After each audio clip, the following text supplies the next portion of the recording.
The word slipped out like a prayer that had nowhere left to go. I need a husband by tomorrow.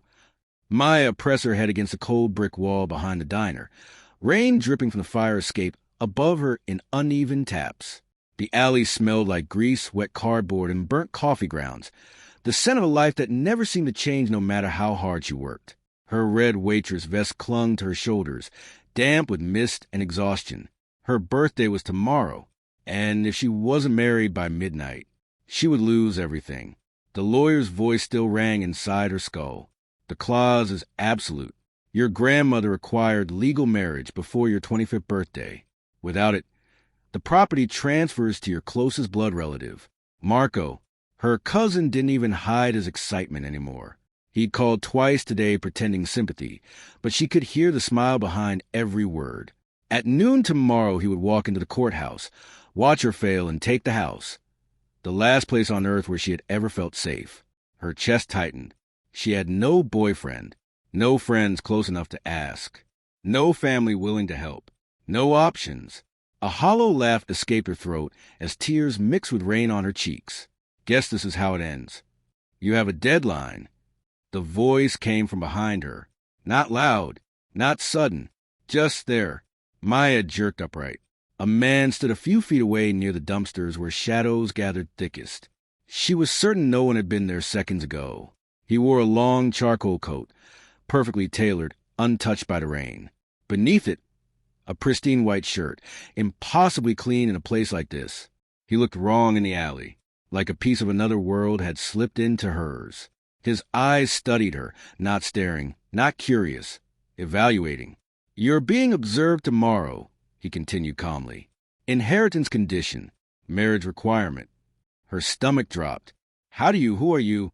I have a proposition. He stepped closer, movement silent on wet concrete. I require a wife. Temporarily. Her breath caught. What? A contractual marriage, he said, as if discussing business logistics. Mutually beneficial. You secure your inheritance. I secure stability in my public life. The words were absurd, ridiculous, dangerous. This was how horror stories began. Strange men in dark alleys offering solutions too perfect to be real. I don't even know your name. A faint pause. Min Jae-hyun. The name carried weight even before she understood why. I am difficult to investigate, he added, which makes you safe from legal scrutiny regarding intent. Her pulse hammered. You want to marry me? Tomorrow? Yes. And after? 1 year. Then divorce. Financial compensation provided. The rain intensified around them. She should walk away. She should run. Instead, she heard herself ask, Why me? His gaze lingered on the trembling of her hands, the exhaustion in her face, the stubbornness beneath it. Because desperation creates honesty, he said quietly. And honesty creates reliability. The agreement. The office occupied the top floor of a glass tower that pierced the night clouds. Maya had never been above the 10th floor of any building before. Now she stood overlooking the entire city. The lawyer, a severe woman with sharp features, slid documents across a polished desk. You will reside in Mr. Min's home. Attend events beside him. Present a legitimate marriage to the public. Confidentiality is mandatory.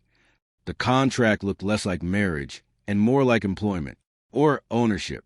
She hesitated at the signature line. Your safety will be guaranteed. Jae-hyun said from beside the window.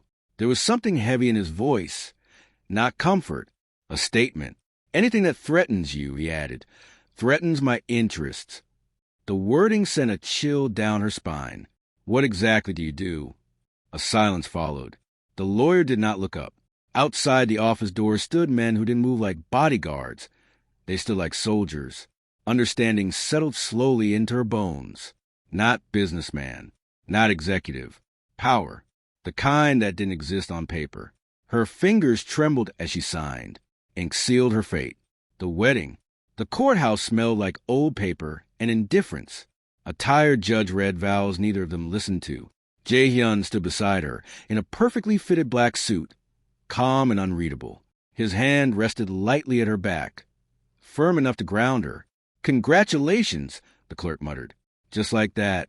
She belonged to a man she met 12 hours ago. First test.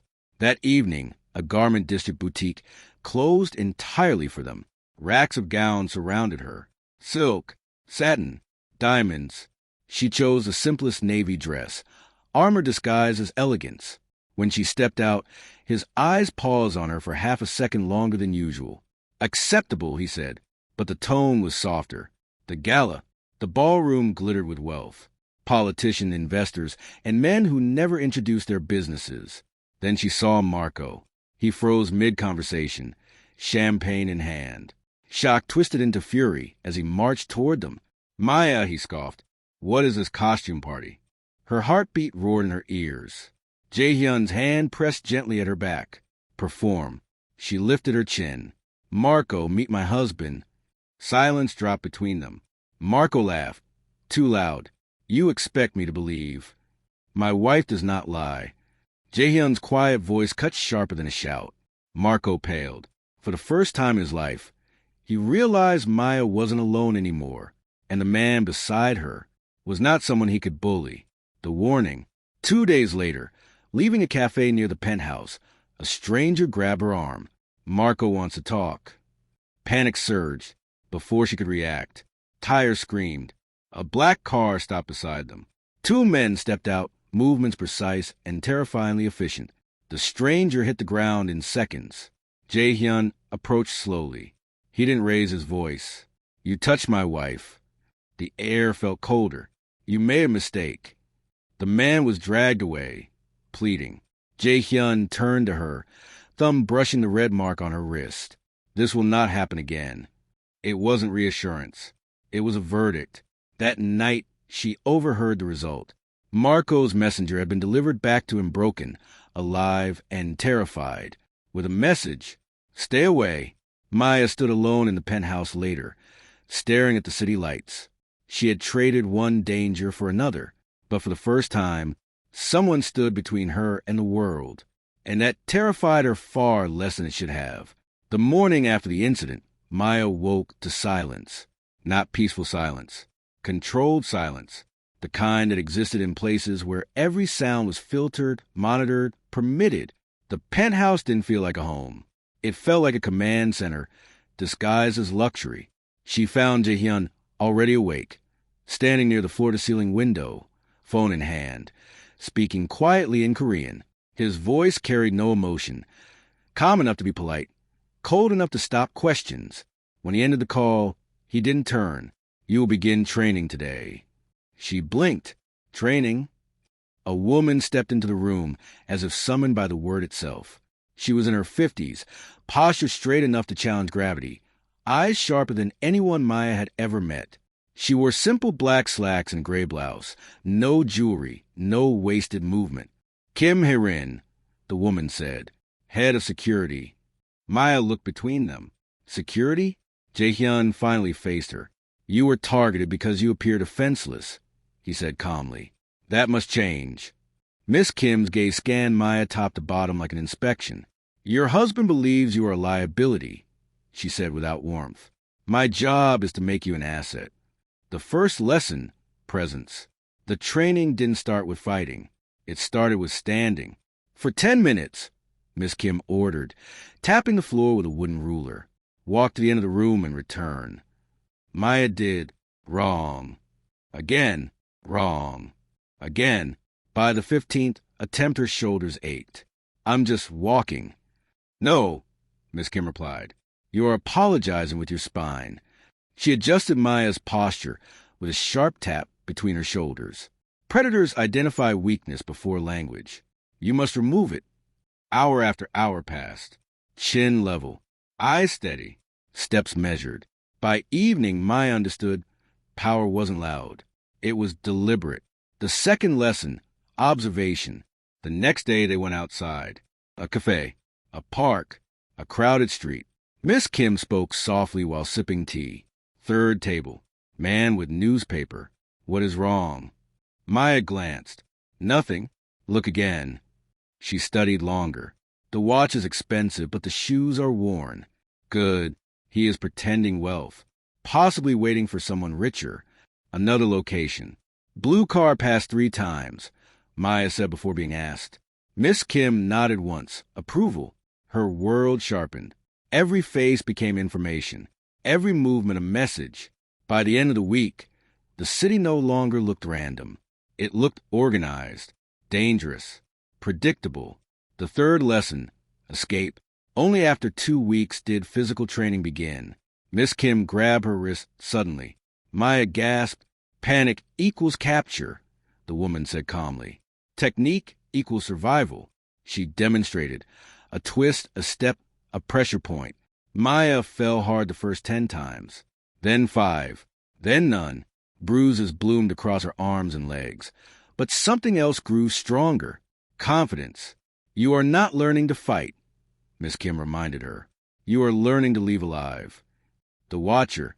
Every evening, Jae-hyun appeared, never interrupting, never praising. He simply observed. But Maya noticed a difference.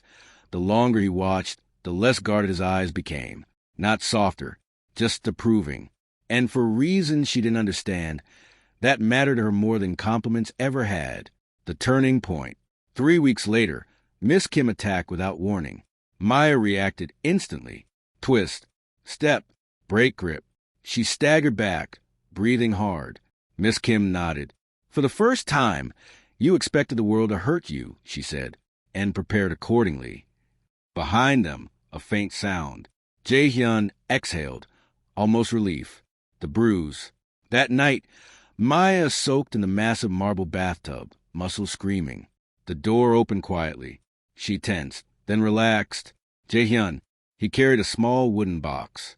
Without a word, he knelt beside the tub and opened it, revealing herbal ointment. This prevents swelling. She hesitated before offering her bruised wrist. His hands were gentle, careful in a way she hadn't expected from a man whose presence could silence a room. The heat of his fingers contrasted the cool salve. Neither spoke for a long moment.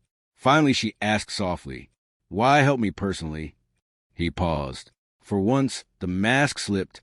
"In my world," he said quietly, "trust is a weakness. It destroys men." His thumb traced lightly over her pulse. "You have not used mine." She swallowed. "That doesn't answer why you care." He looked toward the city lights. "My father believed kindness created loyalty," he murmured. "He was wrong." His voice lowered. "I will not repeat his mistake. But neither will I ignore reality." His eyes met hers. "You endure." Not praise, recognition, and somehow more intimate than affection. He stood, composure returning instantly, but the air between them had changed. A different fear. Maya lay awake later. She had entered a contract with a dangerous stranger, yet the thought of leaving when the year ended felt worse than staying. And that realization frightened her more than the Mafia ever could. Power had a rhythm. Maya learned that before she ever understood the rules. The penthouse ran like a clock. Guards rotated at precise minutes. Calls arrived at predictable hours. Even meals appeared according to unseen schedules. Nothing in Jae-hyun's world was random. So when something was random, it stood out like a gunshot in silence. Marco changed. Family dinner invitations began arriving again. Not warmth, obligation. Maya almost refused, but Jae-hyun only said, "Attend, observe." So she did. Marco greeted her too enthusiastically. Too polite, too careful. The man who once mocked her uniform now complimented her dress. The cousin who never stopped talking suddenly avoided certain topics. And his eyes, they moved constantly, checking exits, doors, windows. Fear, not of her, of something else. Then she noticed the watch. Gold, new, expensive. Marco didn't have money anymore. She knew that from the estate documents. Yet a week later, he arrived in a new car. 3 days after that, he excused himself during dinner to take a call outside, whispering. When he returned, his smile was tight. He wasn't gaining wealth. He was borrowing survival. Jae-hyun's study. The room was always locked. Not forbidden, just understood. Jae-hyun never said she couldn't enter, but she knew she shouldn't. Miss Kim's training echoed in her mind. Curiosity without purpose is danger. Curiosity with purpose is intelligence. Tonight, she had purpose. Marco mentioned a name on the phone, one she'd heard whispered among Jae-hyun's associates. A rival organization. Reckless, violent, ambitious. Her pulse quickened. She knelt by the door. The lock clicked open in seconds. Miss Kim had taught her for emergencies. This felt like one. The truth. Inside, the study felt colder than the rest of the penthouse. Walls of files. Encrypted monitors. Organized power. She didn't browse. She searched. And she found it. Financial reports, shell corporations, untraceable transfers. Then she saw an account number. Her breath stopped. Marco once bragged about memorizing it because it made him feel rich. The same number appeared in a payment record. From the rival faction. To him. Her stomach twisted. Marco wasn't trying to steal the inheritance anymore. He was selling it. The recording. Her hands trembled as she accessed an audio file from a secured folder. The recording crackled. Then Marco's voice filled the silent room. After the gala, the inheritance is mine. And then your problem with Min Jae-hyun disappears permanently. Maya felt cold. This wasn't greed. This was assassination. Her family's legacy was funding a murder. Her husband's murder. The choice. She copied the file to a hidden drive. For several seconds, she stared at the screen. She could tell Jae-hyun immediately. He would handle it. Swiftly. Brutally. But Miss Kim's lesson surfaced again. An asset does not wait to be protected. She closed the computer.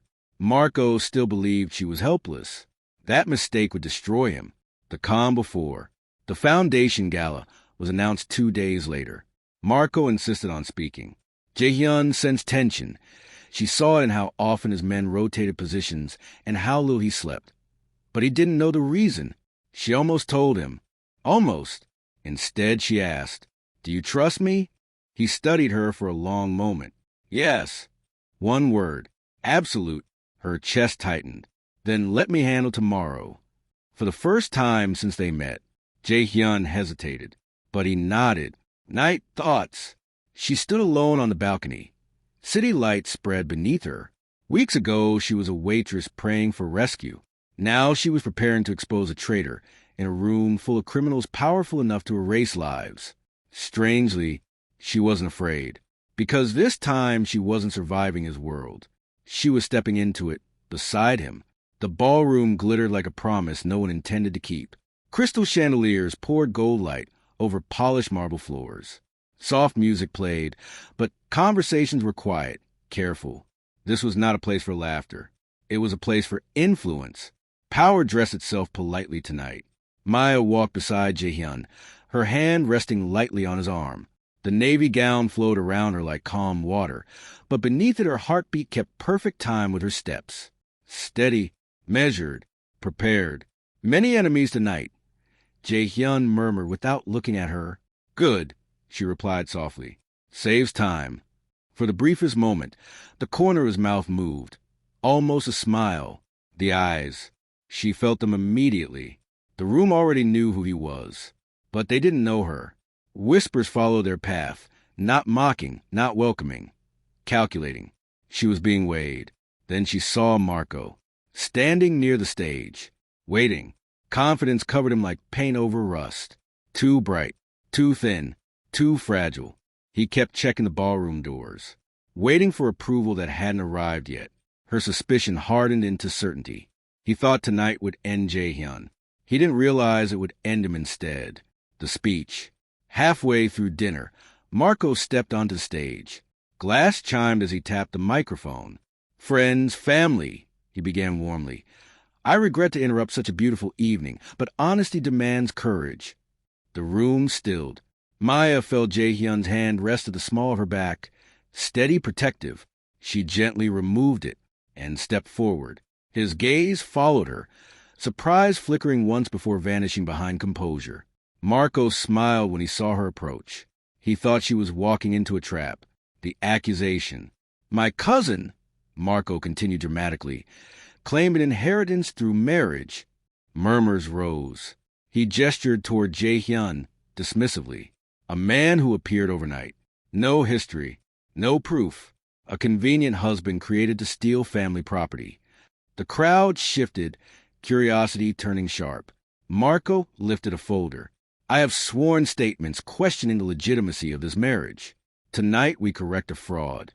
His eyes gleamed. Victory already tasted sweet to him. Her turn. Maya reached the stage. A staff member handed her a microphone. She didn't look at Marco first. She looked at the audience. He's right about one thing, she said calmly. The murmuring stopped. I was desperate. Silence deepened.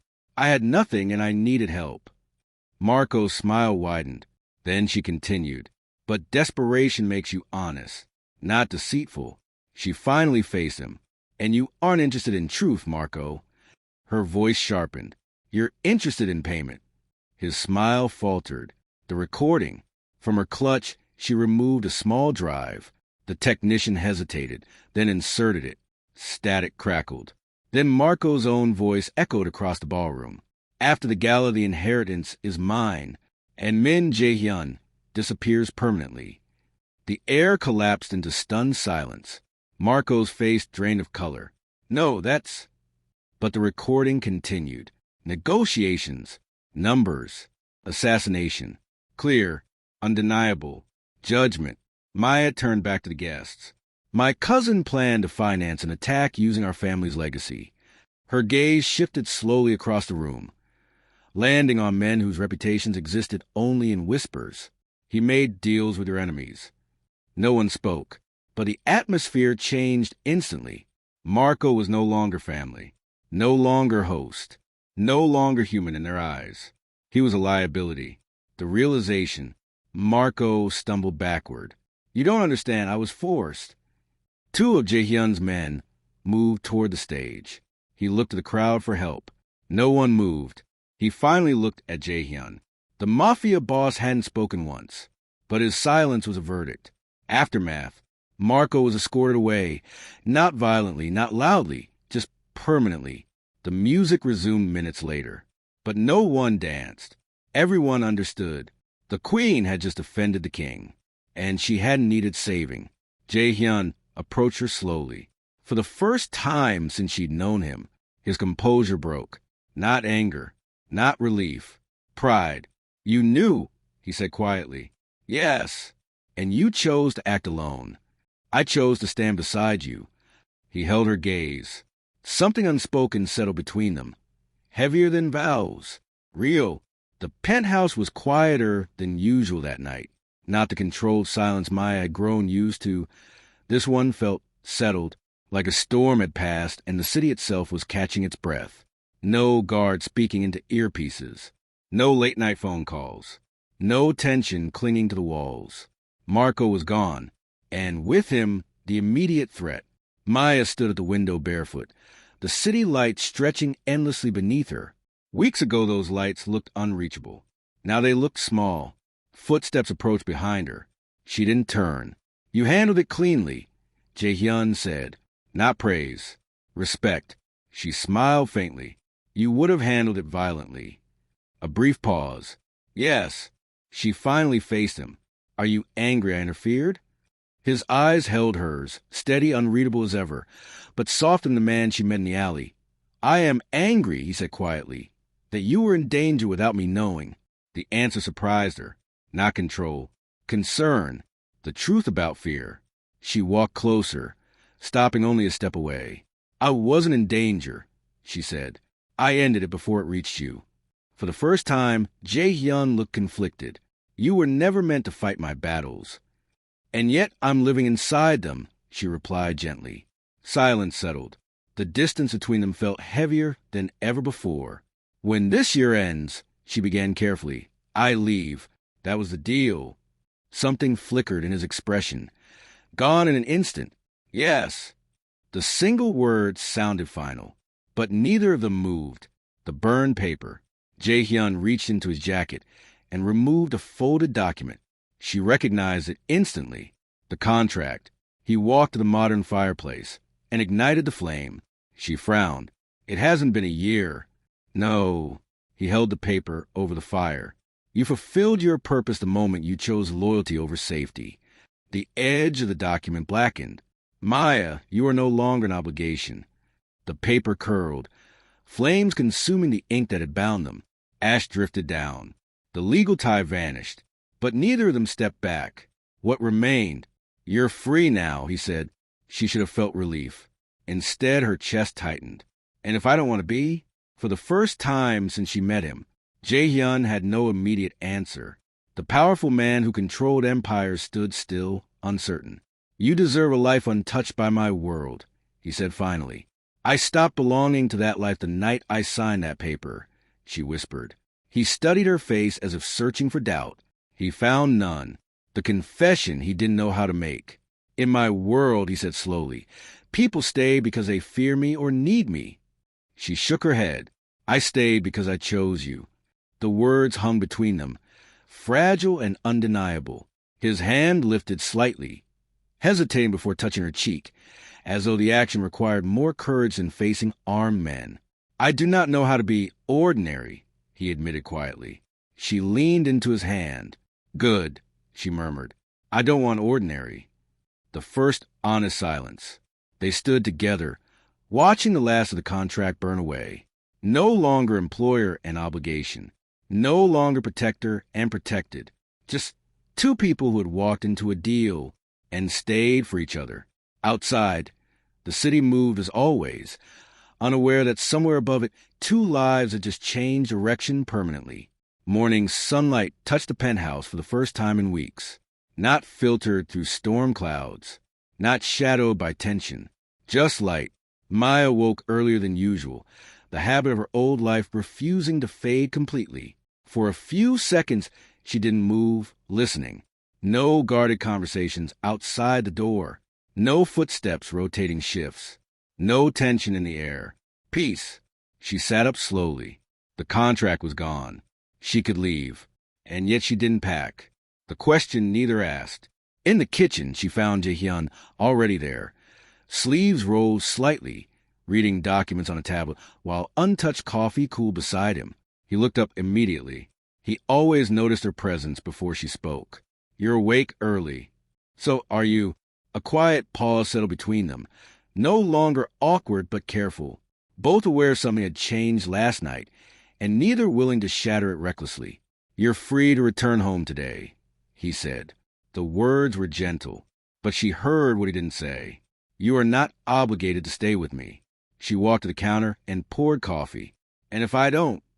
He didn't answer immediately. For a man who commanded hundreds without hesitation, silence had become his weakness around her. "Then you stay," he said simply. "No conditions. No claims. Just permission. A different kind of danger." Days passed. No threats came. No retaliation followed Marco's disappearance.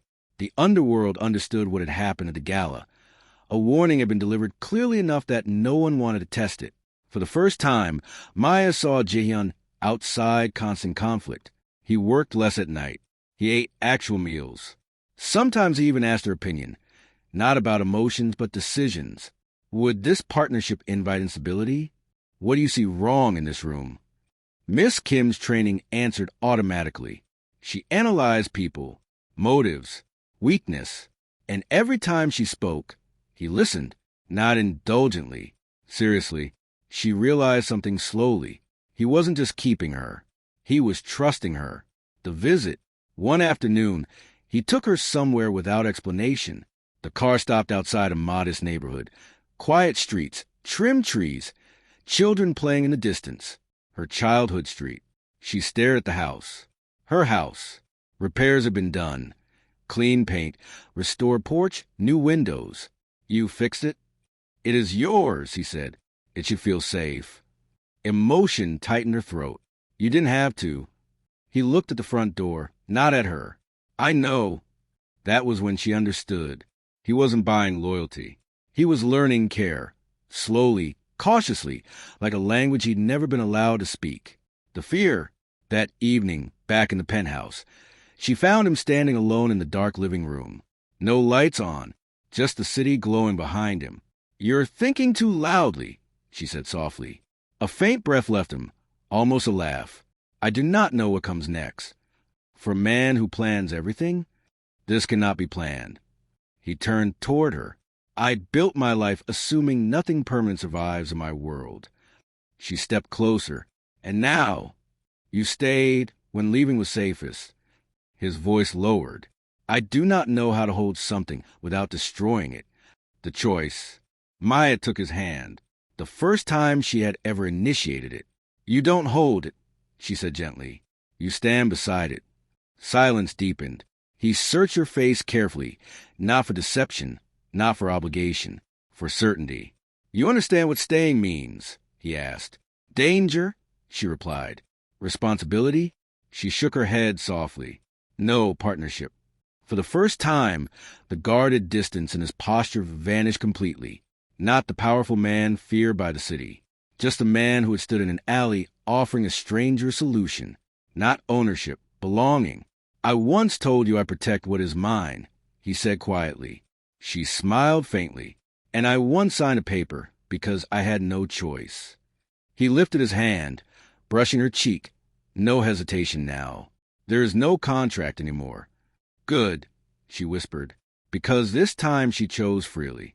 The beginning. Weeks later, the penthouse felt different, not quieter. Lived in, her books appeared on shelves beside his files.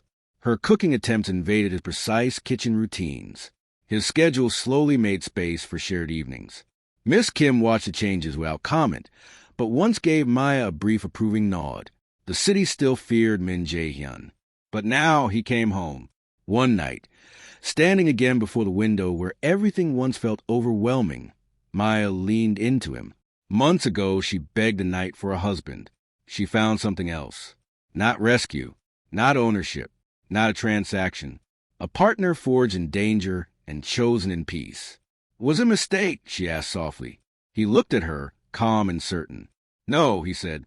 For the first time, the future wasn't negotiation. It was simply theirs.